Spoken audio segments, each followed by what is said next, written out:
अस्सलामुअलैकुम और welcome to कहानी पफ। नैराकी का शाही सल्तनत एक ऐसी जगह थी जहां ज़ुमरुद के जंगलात आसमान को छूते और दरिया चमकदार रेशमी धागों की तरह बहते थे। यहाँ की ज़मीन ज़रख़ीज़ थी, हवा नर्म और सुनहरी धूप हर खेत को गोद में ले लेती थी। इस सल्तनत में लोग अमन और सुकून के साथ रहते थे और उनके हुक्मरान बादशाह ज़ैन थे जो अक्लमंद और मुनसिफ थे। उनका तख्त ताकत की बुनियाद पर नहीं बल्कि इंसाफ की बुनियाद पर कायम था। एक वक्त में उनके साथ उनकी महबूब रानी थी जो नर्म दिल और मेहरबान थी, मगर तकदीर ने उन्हें जल्दी छीन लिया और पीछे 2 बेटियां रह गईं, सल्तनत के कीमती जवाहिरात। बड़ी बेटी शहजादी मीरा थी। मीरा बेहद खूबसूरत थी। उसके बाल पिघले सोने की मानिंद बहते, आंखें चमकदार ज़ुमरुद की तरह और आवाज़ दिलकश थी। मगर इस खूबसूरती के पीछे गुरूर और हिर्स छुपी हुई थी। वो हमेशा तारीफ और दौलत की तलब में रही और सब्र व आजिज़ी से नाआशना थी। छोटी बेटी शहजादी ज़ायरा थी। ज़ायरा मुकम्मल तौर पर मुख्तलिफ थी। उसकी खूबसूरती नर्म और पुरसुकून थी, आँखों में मोहब्बत और समझदारी थी और दिल में हमदर्दी की गहराई थी। वो बागात, लोगों और हवा की खामोश गीतों से मोहब्बत करती थी। वो ज़्यादा सुनती और कम बोलती थी और दूसरों के दुख में दर्द महसूस करती थी। बादशाह ज़ैन दोनों को प्यार करते थे, मगर उनकी मुख्तलिफ फितरत पर फिक्रमंद रहते थे। साल गुजरते गए और अब वक्त आ गया कि दोनों बेटियां शादी करें। एक शाम सुनहरी रोशनी से जगमगाते हॉल में बादशाह ज़ैन ने अपनी बेटियों को बुलाया। मेरी बेटियों, अब वक्त आ गया है कि तुम अपने मुस्तकबिल का फैसला करो। बताओ, तुम किससे शादी करना चाहती हो?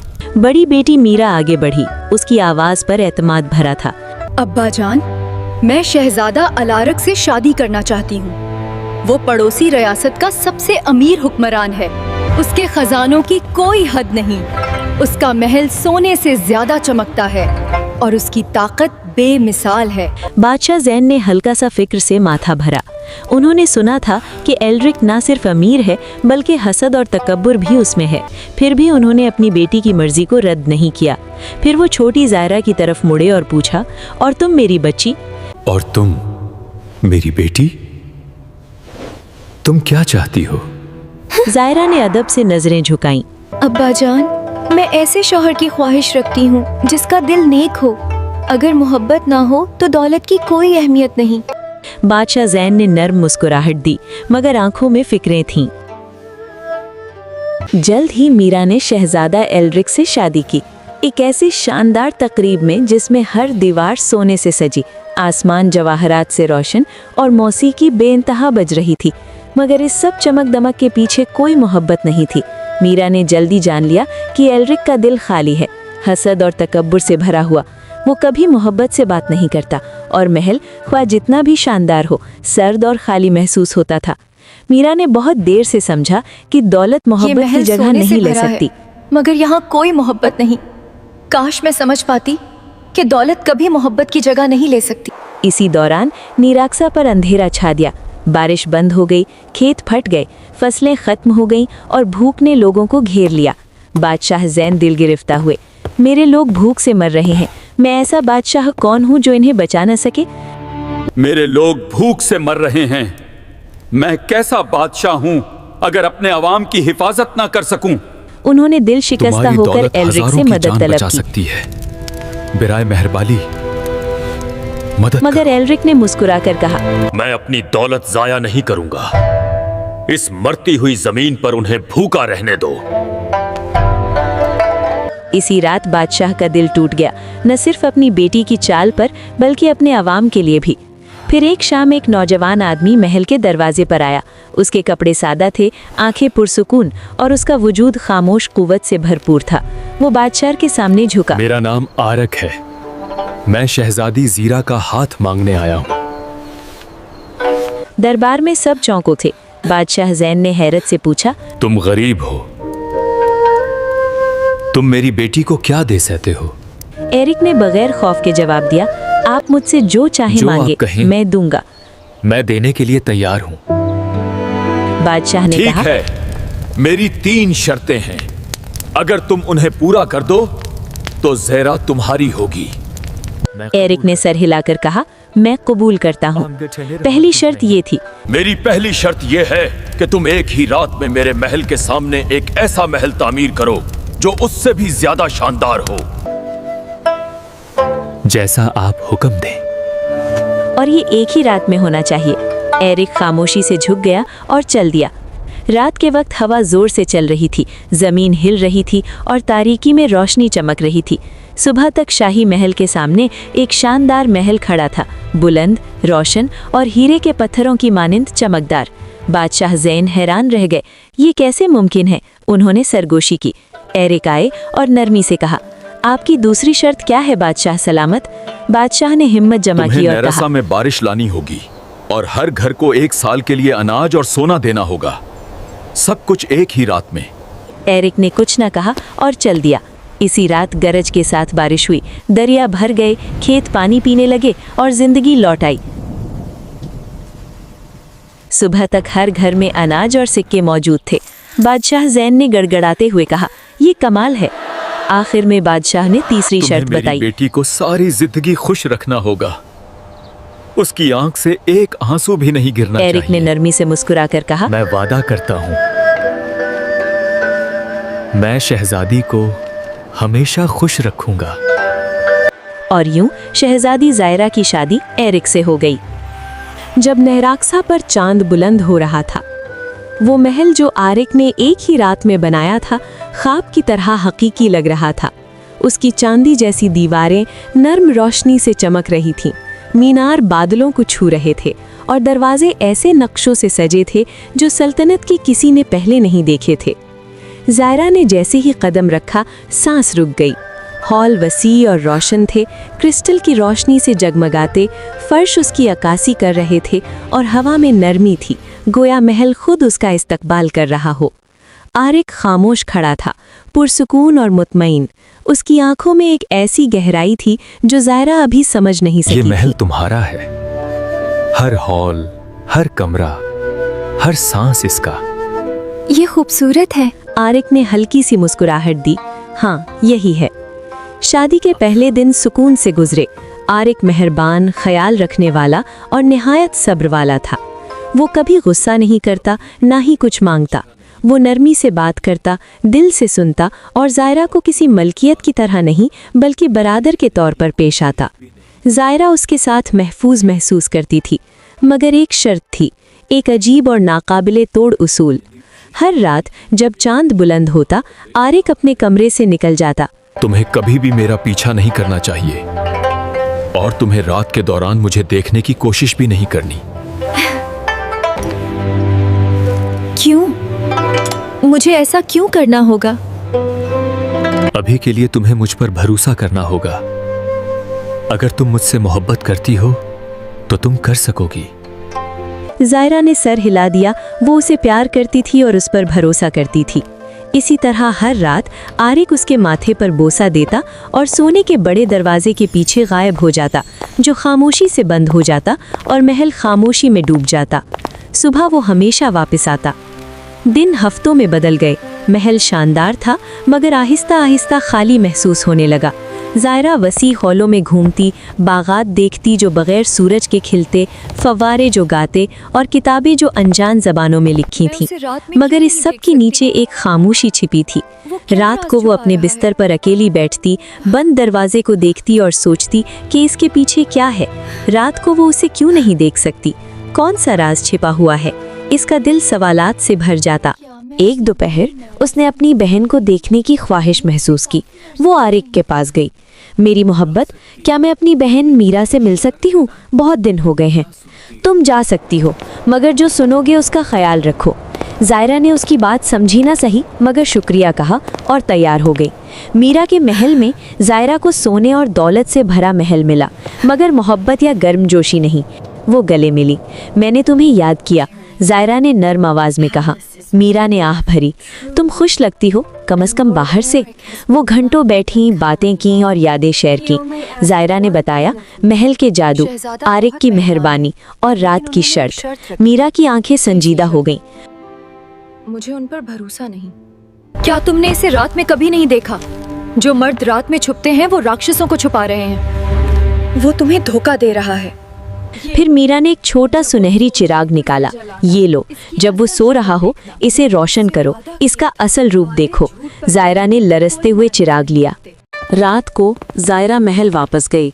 आरिक ने गर्मजोशी से इस्तकबाल किया, उसके दिल में तूफान से बेखबर। जब रात गिरी उसने आहिस्ता बोसा दिया और सायों में गायब हो गया। जायरा ने हाथ कांपते हुए चिराग रोशन किया और दरवाज़ा खोला। जो मंजर उसने देखा उसका दिल जम गया। ज़मीन पर न आदमी था न कुछ और, बल्कि एक बड़ा सफ़ेद सांप चमकते हुए पानी जैसे खामोश पड़ा था। जायरा ने सिसकी ली, चिराग का तेल ज़मीन पर गिर गया। सांप हरकत में आया और लम्हों में कमरा रोशनी से भर गया। आरिक उसके सामने खड़ा था, आंखों में दर्द। तुमने अपना वादा तोड़ दिया। जायरा के आंसू बहने लगे। माफ करो, मैं बस तुम्हें जानना चाहती थी। आरिक ने लरसते हुए कहा, इसकी वजह से ये लानत नहीं टूट सकती। उसने एक कदम पीछे लिया, फिर दोबारा सफ़ेद सांप में बदल गया। तुम मुझे दोबारा नहीं देखोगी जब तक कि शक की कीमत न सीखो। और वो सायों में गायब हो गया। जायरा ने पूरी रात उसका नाम पुकारा। सुबह तक महल खामोश और मुर्दा था। रोशनी और जादू खत्म हो चुका था। उसका दिल टूट गया। वो हर कमरा, हॉल और बाग तलाश करती रही, कुछ न मिला। आरिक नहीं था। वो घुटनों के बल बैठ गई। रोते रोते फर्श गीला हो गया। मैंने उसे खो दिया है, उसने सरगोशी की, क्योंकि मैंने भरोसा नहीं किया। मैंने इसे खो दिया है क्योंकि मैंने भरोसा नहीं किया। सुबह के वक्त दिल शिकस्ता और अकेली जायरा महल छोड़ गई, पुख्ता अज़्म के साथ कि वो अपनी मोहब्बत को ढूंढेगी, चाहे कुछ भी हो। शहजादी जायरा तन्हा भारी आसमान के नीचे चलती रही। उसके कदम जख्मी और दिल और भी भारी था। पीछे महल खामोश हो गया था और आगे वसी और लामुतनाही जंगल फैला हुआ था। दरख्त राज सरगोशी कर रहे थे और हवा उदासी की गूंज लिए चल रही थी। हर कदम उसे अपनी गलती की याद दिलाता था, वादा जो उसने तोड़ा और भरोसा जो उसने टूटा। आरिक, उसने कांपती हुई आवाज में कहा, तुम कहाँ हो? मगर जंगल ने कोई जवाब नहीं दिया। उसके आंसू जमीन पर गिरते रहे और वो बस उम्मीद की रहनुमाई में आगे बढ़ती रही। सूरज चढ़ा और डूबा, लेकिन वो रुकी नहीं। भूख उसके पेट को कुचल रही थी और थकन उसके आज़ा पर भारी थी, लेकिन दिल हारने को तैयार नहीं था। शाम के वक्त जायरा एक कदीम बलूत के दरख्त के पास गिर पड़ी। उसका जिस्म कांप रहा था और सांसें तेज और छोटी थीं। अचानक खुरदरी आवाज ने खामोशी तोड़ दी। ताज की बेटी, तुम क्यों रो रही हो? जायरा ने सर उठाया और एक छोटा सा हीथ देखा कि सामने खड़ा है, लंबी चांदी जैसी दाढ़ी वाला एक बौना, तेज और जानने वाली आंखों के साथ। मैंने अपने शौहर को अपनी शक की वजह से खो दिया। बौने ने गौर से उसे देखा। उसने मैं आहिस्ता तुम्हें कहा, तुम्हारे शौहर तक का रास्ता दिखाऊंगा, लेकिन सिर्फ तब जब तुम मुझे अपना दिल दोगी के। जायरा ने सर हिलाया, आंसू आंखों में भर गए। मेरा दिल किसी और का है। बौने ने भवें चढ़ाई। फिर तुम हमेशा उदासी में चलती रहोगी। जायरा ने सर झुका दिया। मैं इस नसीब को कबूल करती हूँ। बौने ने आह भरी। तुम बेवकूफ़ हो, मगर ईमानदार भी। और वो दरख्त की जड़ों में गायब हो गया, सिर्फ खामोशी छोड़कर। जायरा आगे बढ़ती रही, यहाँ तक कि वो चांदनी में रोशन एक वसी झील तक पहुंची। पानी चांदी की तरह चमक रहा था। किनारे पर एक शानदार सफ़ेद हंस खड़ा था, आंखों में कदीम हिकमत। बेटी, तुम्हें उदासी क्यों घेर रही है? हंस ने नर्म आवाज में पूछा। जायरा घुटनों के बल गिर गई। मैंने जिससे मोहब्बत की उसे खो दिया, मैंने वादा तोड़ा। हंस ने सर झुकाया। मैं तुम्हें उस तक ले जा सकता हूँ, उसने कहा, मगर सिर्फ अगर तुम वादा करो कि तुम मुझे भी मोहब्बत दोगी। जायरा का दिल सख्त हुआ। मैं नहीं दे सकती, उसने सरगोशी की। मेरी मोहब्बत सिर्फ एक के लिए है। हंस ने तवील गौर से उसे देखा, फिर आहिस्ता अपने परों को फैला दिया। सच्ची मोहब्बत नायाब है, उसने कहा। तुम अभी भी नजात हासिल कर सकती हो। नर्म छलांग के साथ हंस पानी के नीचे गायब हो गया। थकी और शिकस्ता जायरा एक खुले मैदान तक पहुंची जो चांदनी में नहाया हुआ था। दरमियान में एक अजीम शेर खड़ा था, सोने की मानंद शिकंजे हुए जिस्म और भारी लोहे की जंजीरों में बंद। उसकी आंखें जायरा से मिलीं। मुझे आज़ाद करो, उसने गहरी और दर्द भरी आवाज़ में कहा। मेरी जंजीरों को तोड़ो, मैं तुम्हें उस तक ले जाऊंगा जिसकी तुम तलाश कर रही हो। जायरा रुकी। मैं तुम्हें आज़ाद करूंगी, मगर मैं अपना प्यार नहीं दे सकती।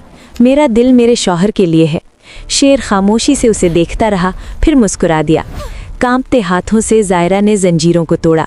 जैसे ही आखिरी कड़ी गिरी, शानदार रोशनी फूट पड़ी। शेर दहाड़ा और आरिक के रूप में उसके सामने खड़ा हो गया। जायरा ने सांस रोक लिया और घुटनों के बल गिर गई। आरिक, उसने रोते हुए पुकारा। उसने नरमी से उसे उठाया। आर्क, तुमने हर आजमाइश पार कर ली है। बोना, हस और शीर, सब मेरी आजमाइशें थीं तुम्हारे दिल की सच्चाई जांचने के लिए। मैं नाकाम हो गई थी। मैंने तुम पर शक किया था। लेकिन तुमने अपना दिल किसी और को नहीं दिया, यही सबसे अहम था। अब एक आखिरी आजमाइश बाकी है। जमीन लरजने लगी। गहले बादल जमा हुए। साए से एक खौफनाक शक्ल नमूदार हुई। खुद लानत, हसद और टूटे हुए वादों की पैदाइश। मुझे खत्म करने के लिए तुम्हें चुनाव करना होगा। तुम्हारी जान या उसकी। जायरा बगैर हिचकिचाहट आगे बढ़ी। साया हंसा, लेकिन उसके हमले से पहले जायरा के दिल से रोशनी फूट पड़ी। उसकी मोहब्बत खौफ से ज्यादा रोशन हुई। तारीकी चीखी और गायब हो गई। खामोशी छा गई। रोशनी जंगल में फैल गई। परिंदे गाने लगे और फूल खिल गए। आरिक घुटनों के बल गिरकर आजाद हो गया। तुमने मुझे बचाया, उसने सरगोशी की। जायरा उसकी बाहों में गिर गई। मोहब्बत ने हम दोनों को बचाया। हाथ में हाथ डालकर वो निराक्सा वापस लौटे। आसमान साफ हो गए, जमीन फूलों से भर गई और खुशी सल्तनत में वापस आई। बादशाह ज़ैन ने उन्हें देखकर आंसू बहाए। तुमने मोहब्बत को जादू से ज्यादा मजबूत साबित किया है, उन्होंने कहा। शहजादी मीरा दूर से देख रही थी, दिल पछतावे से भरा हुआ। जायरा और आरिक निराक्सा के हुक्मरान बने, ताकत से नहीं बल्कि मोहब्बत से। उनकी कहानी नस्लों तक गाई गई। सच्ची मोहब्बत मलकियत नहीं बल्कि कुर्बानी है, शक नहीं बल्कि भरोसा है।